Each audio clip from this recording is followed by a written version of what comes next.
Bonjour, nous sommes le vendredi 1er novembre et bienvenue sur le Zappol de la semaine.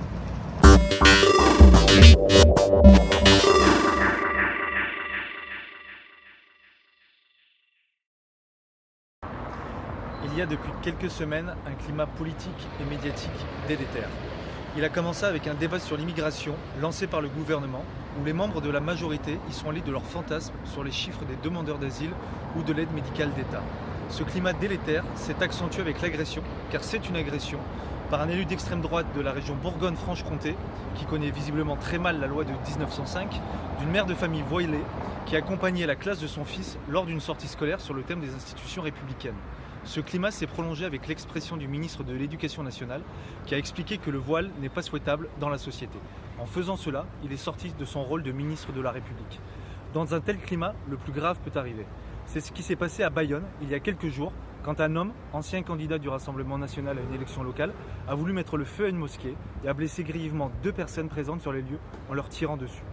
Le Parti socialiste adresse ses pensées aux familles des victimes et appelle à la fin de ce climat délétère qui n'a que trop duré. Les Français ont d'autres priorités.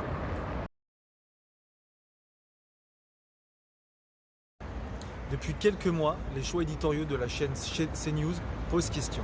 Les clashs, les polémiques nauséabondes, les passions tristes semblent devenir son fonds de commerce. Le dernier exemple en date est le choix de faire intervenir quotidiennement sur son antenne Éric Zemmour, qui vient d'être condamné définitivement pour incitation à la haine raciale. L'incitation à la haine raciale n'est pas une opinion, c'est un délit. Donner une telle tribune médiatique à Éric Zemmour est donc irresponsable et débattre face à lui, c'est cautionner sa présence sur les antennes. Il faut néanmoins veiller à ne pas faire porter le choix de la direction de la chaîne à ses salariés. Et je rappelle que les élus du personnel du groupe Canal+ ont exigé à l'unanimité le départ d'Éric Zemmour de la chaîne. Mon coup de cœur de la semaine, c'est le travail de nos groupes parlementaires. Il y a quelques jours, ils ont présenté un plan d'urgence pour l'hôpital et pour l'autonomie.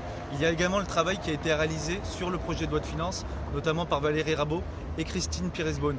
Je vais aussi parler du travail d'Éric Kerrouche, de Didier Marie et de Jérôme Durin sur le projet de loi Engagement et proximité au Sénat. Ce travail mérite d'être connu et j'invite tous les militants à le relayer sur les réseaux sociaux. Et mon coup de gueule de la semaine, c'est la manière avec laquelle le gouvernement traite les propositions de nos groupes parlementaires, c'est-à-dire avec le mépris. Pour le gouvernement, son opposition est toute trouvée, c'est l'extrême droite et rien d'autre. Cette position est irresponsable. Profitez de votre week-end de 3 jours et rendez-vous la semaine prochaine.